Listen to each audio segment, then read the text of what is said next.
Hello, Brentwood High School. I'm Sam Dillard. And I'm Cameron Johanchis. Here's what's making news. Farming is quickly being turned into housing and commercial developments in Williamson County. Don Neiman reports on one family that has been farming for over a century. There are 39 farms in Williamson County that have earned the title of Century Farm, where a family has owned and maintained them for over 100 years. The Bond family has been in the Bethesda community for over 150 years. Alan Bond is the owner of Bluegrass Farms, where he explains the farm's history and present. The farm here is the original Bluegrass Farm homestead. From what I understand from the history is half the house was, the house was constructed during Reconstruction after the Civil War. When it's time to cut and bale hay in the spring, it's kind of a all hands on deck moment and everybody jumps in and we spend about 2 weeks running wide open. It's a lot of late nights those weeks, but it's not too many of them. We work with keeping up with the genetics to make the beef cattle more efficient to go to market. Charles Bond was the former owner of the farm. He grew up on the farm and describes the business aspect and the impact farming has had on his life. Oh, the business act, I think that's the biggest thing as far as your equipment, get more equipment. It's more expensive, but you've seen it going more specialized compared to before when it was, and a lot of the farms before were a way of life back, and today it's more of a business of the farming today compared to at that period of time. They all, at that time, they'd have a few hogs to kill, raise a big garden, chickens for eggs, and where today you buy those things at the grocery and you specialize in one thing, either beef or dairy. It's the 24 hours a day, 7 days a week, and plan for the future, what you're going to do tomorrow. Think about today, what you're going to do tomorrow, and expand for the future as far as buying and expanding and increasing the size of the farm, the size of the operation. And this is probably the most important part of it. Families like the Bonds help preserve Williamson County's rural history. Don Neiman, WBHS 9. Brentwood Fire and Rescue is heading to Houston. 6 Brentwood firefighters are joining 32 others from Franklin and Murfreesboro to join in the relief after Hurricane Harvey. This is the 3rd time the Brentwood Fire Department has been deployed in the last 2 years. Brentwood is also asking for volunteers for the work ahead, as many hands as possible are needed for this disaster. Raise your score on the ACT this October. Miss Hevel will be hosting an ACT after-school prep class from September 25th to October 26th. The class meets Tuesday, Wednesday, and Thursday from 3 to 4:30. Register at room 826. Students in David Moody's classes are screwing around, and he's fine with it. The 3rd annual Screw Around tournament was held last week in theater production. Students learned the proper way to use a cordless drill and how to screw a screw into wood. They will put their skills to the test in the weeks to come as they build the set for the fall play, A Haunting We Will Go. Still to come, we have some updates on the parking lot at the old practice field, girls volleyball, and the results of the Bruins' first home game. Play hard, work hard, play hard. Work, work, work, work, work, on diamonds all in my ring, player. Gold watches, gold chain, player. 100,000 champagne, player. Yeah, my money insane, player. Yeah, I'm making it rain, player. But I was just on a plane, player. Buying gear, flying here. It ain't what you heard, it's my time of year. If I'm in the club, I get 100 stacks. I'm always so I get love for that. I heard he stole my swag, but I don't want it back. I was on this, but now I'm on to that. You see it in my closet, for it's on the rack. Was out there in Hawaii, now I'm going back. I got so much money, I should start a bank. So much paper right in front of me, it's hard to think. Buy so many bottles, it's gonna be hard to drink. But I'm still growing up, and my family here, and they so the bigger the bill, the harder you ball. Well, I'm throwing mine.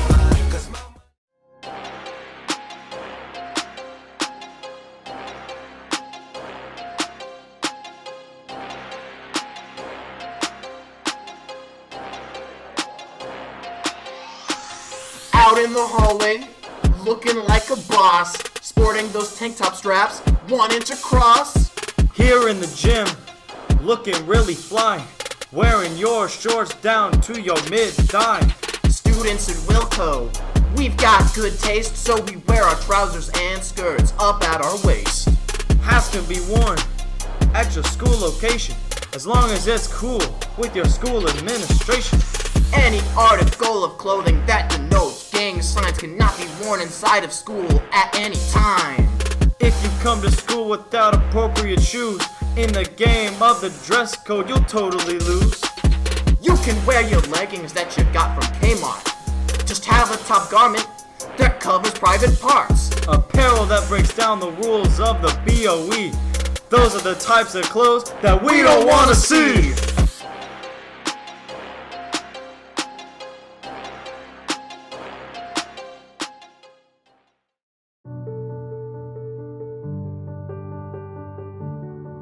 This is what technology graciously provided by the PTO looks like.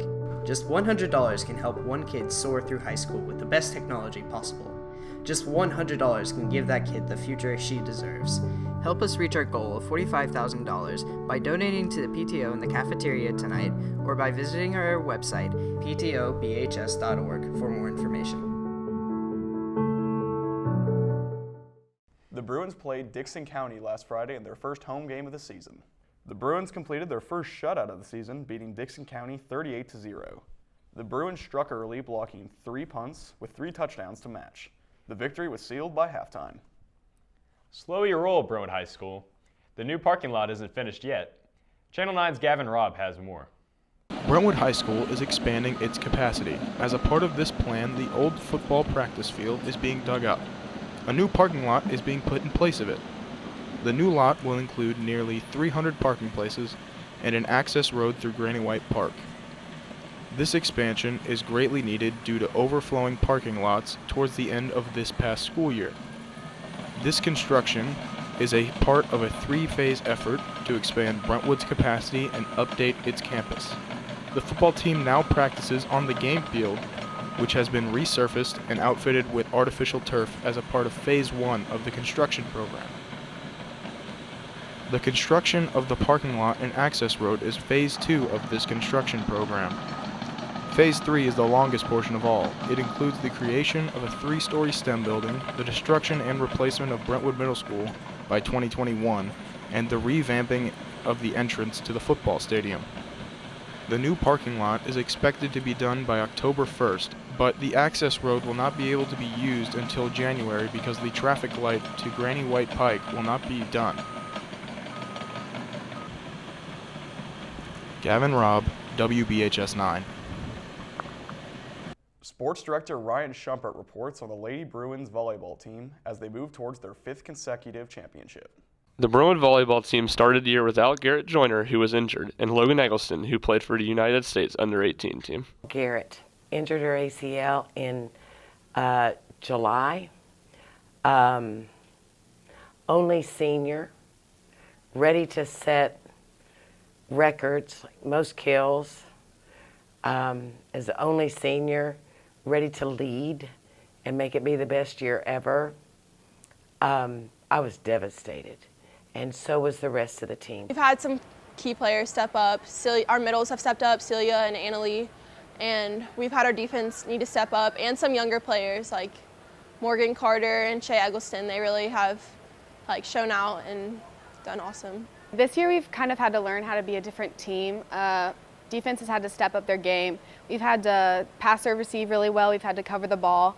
And our younger players, our freshmen, have had to learn how to put the ball away. And our other junior hitters have had to step up and learn that it's not just a Logan and Garrett game, it's a everyone game. The Lady Bruins have many strengths, none greater than their team chemistry. It's team chemistry. It is just pure determination.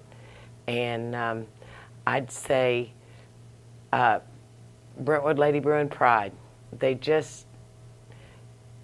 going to do everything they can do to continue the tradition. That tradition is winning state championships, and the Lady Bruins look to win their 5th straight this year. Challenges would just be long games. So we got to learn how to not be tired and to play through it. And I think we can win a state championship this year especially since we have Logan again, but because we've learned how to be a stronger team and not just rely on Logan for every single point. You know, you just want to keep the intensity level up when you play. You don't want to overlook opponents. Need to work hard, and you know, those are always my goals are, you know, we work hard, we improve, and we have fun. So we just we still have work to do. We got to get Logan back and a couple other injured players back, and just pull it together. And looking forward to that challenge. For WBHS 9 Sports, I'm Ryan Schumpert. Thank you for joining us. I'm Sam Dillard. And I'm Cameron Johanchis. Thank you for joining us on WBHS 9 News. See you at the game tonight.